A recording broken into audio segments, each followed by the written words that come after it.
Assalomu alaykum Haval Buxoro avtosalonimizning YouTube kanalimizdagi obunachilarimiz. Biz sizlarga bu dasturimizda Haval Julion mashinasi haqida to'liq ma'lumot berib o'tamiz. Mashina haqida, uning to'lov usullari haqida, qanday tartibda xarid qilinishi haqida qisqasi batafsil ma'lumotga ega bo'lishingiz mumkin bo'ladi bugungi dasturimizni tomosha qilib. Xo'p, Haval Julion modelimizni birgalikda ko'rib chiqamiz. Haval Julion modellarimiz 3 ta pozitsiyada bo'ladi. Birinchi pozitsiyamiz 280 million so'm, ikkinchi pozitsiya 310 million so'm, uchinchi pozitsiya esa 330 million so'm bo'ladi. Xo'p, bu Haval Julion modelimizning birinchi pozitsiyasi 1.5 turbina motorda 143 ta o't kuchida 4 silindrli 16 ta klapanga ega bo'ladi Haval Julion modellarimiz. Uchala pozitsiyamizda ham motor, hadovoy, kuzov bir xil bo'ladi. Bir-biridan komforti bilan farq qiladi Haval Julion modellarimiz. Xo'p, mashinalarimizning kuzovida 70% gacha otsinkovkasi bo'ladi, ya'ni zanglamaydi, chirimaydi, metalni qattiqligi qattiq, kraskani sloyi qalin bo'ladi. Xo'p, old tomondan LED faralar bilan jihozlangan 350-400 metrgacha yoritib beradi Haval Julion modellarimizning faralari. Old oblisovka yangilangan. Mobodoga ko'chada eski versiyadagi Haval Julionni ko'rgan bo'lishingiz mumkin. Bu yangisi bo'ladi. Diska balonlarning razmeri birinchi pozitsiyada, keling yaqinroqdan ko'rsataylik. Birinchi pozitsiyada 17 da bo'ladi. Ikkinchi, uchinchi pozitsiyalarda esa 18 da bo'ladi. Bu birinchi pozitsiya mana. Mashinamizning eshiklarida beskulchoviy dostuplari bor.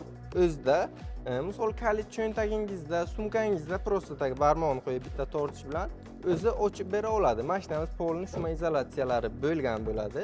Mana bu salonning ichki qismi. Salonning ichki qismini ham bir ko'rsatib o'taylik. Salonning ichi ham anchagina keng. O'rindiqlarda isitish sistemalari, elektronli rullari bo'ladi. Rullarda esa cruise kontrollar hamda multimedialar bor. Mashinamizda ovozli boshqaruvlargacha bo'ladi. Monitorlarda esa Apple CarPlay hamda Android Autolar ulanadi. Mana bir marotabada ko'rsatib o'tamiz. Apple CarPlay, Android Auto. Bemalol YouTube hamma narsani ulasa bo'ladi. Uni ham muammosi bo'lmaydi. Klimat kontrollari bor mashinamizda. Oldin orqa laboylarni qizdirib beradi. Uzoq yo'lga ketadigan bo'lsak, cruise kontrollari ham mavjud. Rullargacha daji isitib beradi. Undan tashqari ovozli boshqaruvlar ham bor Haval Julion modelimizda. Bu ko'rib turganimiz Haval Julionning birinchi pozitsiyasi. Plusiga orqa qismlari ham anchagina keng mashinani. Mana orqasini ham ko'rsatib o'taylik. Salonning orqa qismi ham ancha keng va deflektorlar salonning orqa qismiga ham o'tgan. Orqada o'tirgan odam misolda yozda bo'lsa, isib yoki qishda bo'lsa, sovuq qotib qolmaydi. Doimiy bir xil komfortda ketadi, passajirlar ham, haydovchi ham. Mashinamizning orqa qismida o'zida kameralari bo'ladi, orqada hamda patroniklar ham bor. Bagaj sig'imiga kelsak, 450 litr bagaj bo'ladi. Agarda o'rindiqlarni ham yotqizib bagaj sifatida foydalanilsa, mashinamizda 1400 litr bagajga ega bo'ladi. Xo'p, bu mashinamizning motori MPI bo'lganligini hisobidan istasangiz propan, istasangiz metan ham qo'ysangiz bo'ladi. Umuman muammosi bo'lmaydi. Nima qo'ysangiz ham zapaskani joyiga ketadi, bagaj sig'imi ham o'zgarmaydi. Haval Julion modelimizda.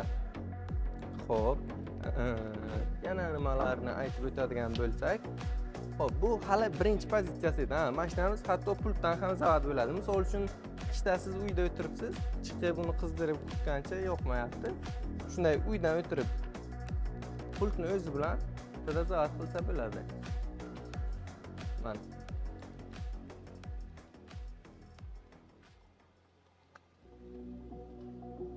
o'chirib qo'yaylik qayta.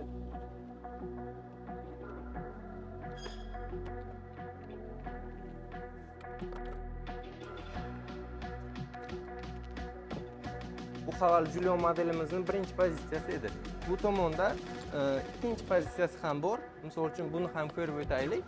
Bir-biridan farqini tushunishingiz uchun ko'rsatib o'tamiz mana. Diskalarning ham ko'rinishi uje boshqa xil. Bir razmer ham bir razmerga katta. Bunda 18 bo'ladi. Boya ko'rganimizda 17 edi. Oldin tomondan ham ko'rsataylik, imkoni bo'lsa.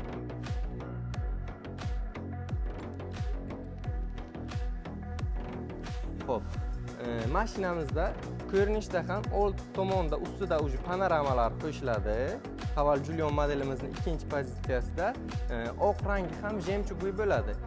Ya'ni tashqariga chiqqanda quyosh nurida boshqacha tovlanadi, ichkarida boshqacha turadi. Ko'rinishlarda bunda ham LED faralar bo'ladi. Salonning ichki qismida ham anchagina katta o'zgarishlar bo'ladi Haval Julion modelida. Salonning ichki qismidan ko'rsatib o'tamiz. Mashinamiz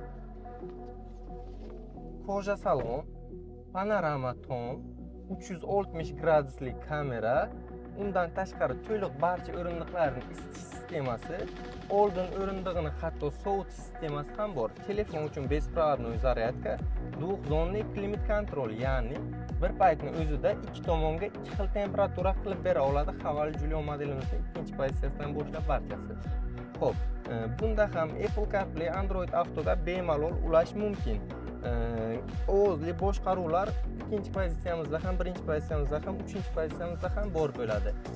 Mashinamiz statistika bo'yicha solishtirib beradigan bo'lsam, 2 yildan buyon Aziya davlatlarida hamda Rossiya davlatlarida sotilish bo'yicha birinchi o'rinda turibdi. To'rtchinisida o'tgan yili Rossiyada eng ko'p sotilgan mashina Haval mashinasi bo'ldi. Imенно Julion modellarini o'zi eng ko'p sotilgan bo'lib 84550 tadan ortiq sotilgan. Xo'p. Bu Haval Julion modellarimiz edi. 3-pozitsiyasi ham bo'ladi buni. Bu ko'rganimiz 2-pozitsiya. 3-pozitsiyasidagi nima farqlar qo'shiladi deganda, head-up display qo'shiladi. Tablodagi yozuvni proyeksiya bilan loboga ko'rsatib beradigan. Keyingi farq avtoparkovka qo'shiladi. Mashina o'zini o'zi parkovka qila oladi. Oxirgi farqi esa oynalarda slepoy zonalar qo'shiladi hamda polasa udержания, ya'ni polasani ushlaydi. Uzoq yo'lga ketganingizda bu anchagina yordam beradi. Mashinamizning 2-3 pozitsiyalarida adaptivniy cruise control bo'ladi. Go'yoki avtopilotdek sizga ishlab bera oladi Haval Julion modellarimizda. To'lovlari haqida gaplashadigan bo'lsak, mashinamizda to'lov usullari naqd, kredit, lizing, рассрочка, перечисление tartibda xarid qilish mumkin Haval Julion modellarini. Agarda naqd tartibda yoki oddiy kredit tartibda xarid qilganingizda ham mashinamizga 10 million so'm istalgan pozitsiyasiga chegirma qilib bera olamiz. Xo'p, agarda рассрочка qilib olsangiz ham bo'ladi. Minimum 30% dan boshlab to'lov qilib, рассрочка tartibda xarid qilish mumkin Haval Julion modellarini. 12 ta viloyatdan tashrif buyurib, bitta pasport evaziga olib ketilaveradi. Hech qanaqa muammosi bo'lmaydi. Undan tashqari mashinalarimizga 5 yil yokida 150 ming kilometr garantiya ham beriladi. Barcha mashinalarga, faqatgina Julion emas, barcha Haval mashinalarga xuddi shunday garantiya beriladi. Undan tashqari bizning garantiyalarimiz, ya'ni kafolatlarimiz O'zbekistondagi barcha dilersiyalarga amal qiladi. To'lovlari mayli kamroq bo'lyapti, kredit bo'ladi. Biz o'sha paytda ham tan narxidan qancha? Deylik 10 million boyaga aytgan chegirmamizni qilib beramiz. Misolda birinchi pozitsiyaga bo'ladigan bo'lsa 280 million so'm narxi 10 million chegirma bilan 270 million so'mga chiqadi. 270 million so'mdan 20% ni to'lov qiladilar. 53 million 980 ming so'm to'lov qilib Haval Julion modelini xarid qilib olib ketish mumkin bo'ladi.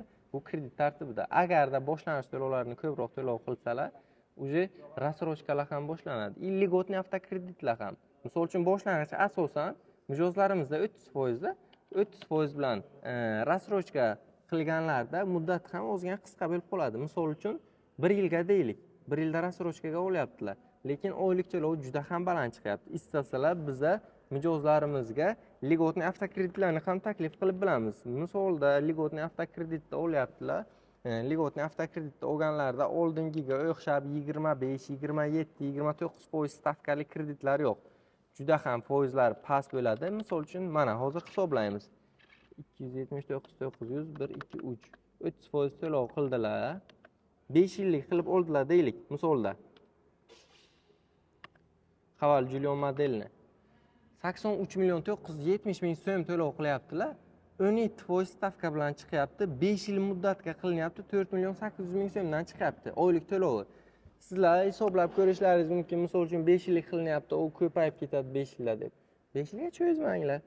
5 yilga qilib olib 1 yilda yoki 2 yilda yopib tashalganda foydalanilgan muddat uchun foiz to'lanadi. Misol uchun 5 yillik qilib olindi, oylik to'lov pastroq qilib, keyin 2 yilda yopib tashaldi. 2 yil uchungina foiz to'lanadi. 5 yil uchun foiz to'lanmaydi. Bu foiz ostatka summaga to'lanadi. Misol uchun 30% 83 million 970 ming bo'ldi. Qoldi bu yerda 195 million 930 ming so'm. Mana shu qolgan ostatka summaga foydalanilgan muddatga foizli varianti bo'ladi. Bu ligodniy avtokreditlarimiz edi. Istasalar, agar menga to'g'ri keladi rassrochka desalar, 30% bilan 1 yilga, 50% bilan 2 yilga, 70% bilan 60-70% bilan 3 yilgacha rassrochka tartibida ham xarid qilishlari mumkin bo'ladi. Bugungi sizlarga yetkazmoqchi bo'lgan ma'lumotlarimiz Haval Julion haqida shular edi. Podpiska bosib, like bosib, bizni YouTube kanalimizni rivojlanishi uchun ozgina yordam berib, hamda yangiliklardan ham boxabar bo'lib borishni unutmang.